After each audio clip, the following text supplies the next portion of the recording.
y'all, Joseph here. Welcome back to the channel.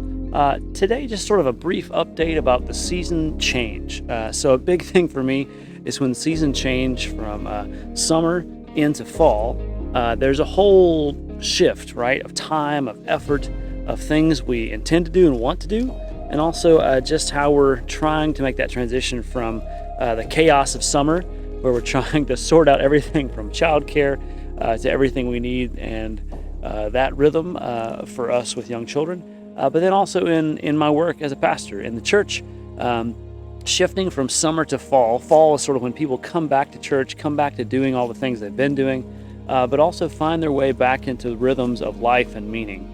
And I find it really challenging personally to transition from that summer into fall period, but also know for a lot of families and people with young children, it is especially challenging. So just to share a moment of my own personal thoughts about that, the rhythms of the fall, not just football and tailgating and all those things people love, but the rhythms of school and having time where we know this is happening and then this and then the next part of stuff. So we've got rhythms of fall as we look towards the seasons actually changing with all of the flora and fauna happening, leaves changing, everything from all the trees around us, but also just what's growing in our gardens or where we're finding ourselves connecting and seeing things in the world. But a big part for me as a pastor is that I want and need these rhythms, these changes, noticing all the things around me changing, and then to take time to think about how I am changing and what is changing in my world. And so it's helpful to have some of those intentional times set aside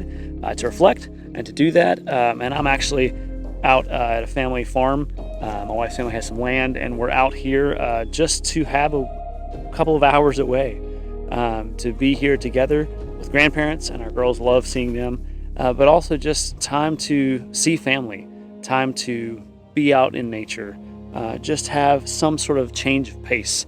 Again, this is a lot different than Atlanta is. And so the thing I would encourage you to do as a pastor, as a cinematographer, filmmaker, whatever your thing might be, is to find some time and space. Look for it. Set aside half a day to go and sit in nature as the seasons change. Sit and just think. Write down some goals or things you hope to do between now and maybe New Year's as you look towards this last quarter of the year, and think about how am I accomplishing those goals or those things that you want to do. For me personally, I'm looking towards Advent and Christmas and thinking about all the content we create for that with church life, but also how to make that season meaningful for my family and for our life together, as one of our daughters has birthdays and things coming up, and then we also have holidays and family around Thanksgiving, and then Christmas and Advent, and then looking into that new year and thinking about Lent and back to Easter and summer and all those things. So that's a big part of where I am right now in this week, having just gotten back from vacation to Yellowstone and Grand Tetons. That's going to be pretty heavy on a lot of things to edit for video and photos, but an amazing time to be with my family.